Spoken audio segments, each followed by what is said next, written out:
Okay, if you could share that plan with me and the process that you're going through to develop it, that would be great. And then lastly, I'd like to know how Capitol Police handle equipment that belongs to a member or a staffer that's been lost within the Capitol complex and found or recovered by one of your officers. What happens? Sure. Well, it's processed on what's called a PD 81, which is a property record. And depending on the property, depending on how if you can legitimately determine ownership, then it's generally turned back over to the owner of the property.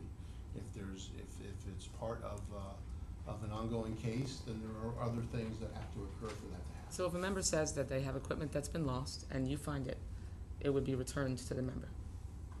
In the general sense, yes. Okay. You have to identify, you have to be able to positively identify the property and be able to establish ownership. Right, and if ownership is established. If it's part of an ongoing case, then there are additional things that need to be done. But if the member owns the equipment and there is no ongoing case related to that member, then the equipment is supposed to be returned. Right, in a general sense, yes. No, I mean in a specific sense.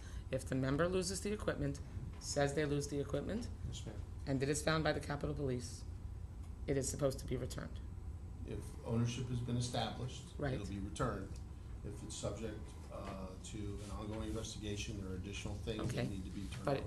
not an ongoing investigation related to the member. If the equipment belongs to the member, it has been lost, they say it's been lost and it's been identified as that member's, then the Capitol Police is supposed to return it, correct? Well, it's not I can't give a yes or no answer on that, because I know. It's a simple more yes or no parameters. answer. Well, If you if a member loses the equipment, yes, ma'am. and it is found by the Capitol Police or your staff, and it is identified as that member's equipment, and the member is not associated with any case, and that is their equipment, it is supposed to be returned, yes or no? Depends on the circumstances, and if the circumstances are. I don't understand how that's possible. Members' equipment is members' equipment. Under my understanding, the Capitol Police is not able to confiscate members' equipment when the member is not under investigation. It is their equipment, and it's supposed to be returned. Well, I think there's extenuating circumstances in this case, and I think that, working through my counsel and,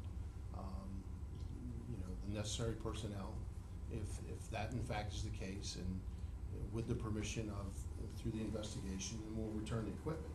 But until that's accomplished, I can't return the equipment. I think you're violating the rules when you conduct your business that way, and should expect that there would be consequences. I yield back. Gentlemen, thank you for your testimony today. Chief, Assistant Chief, we let you off easy.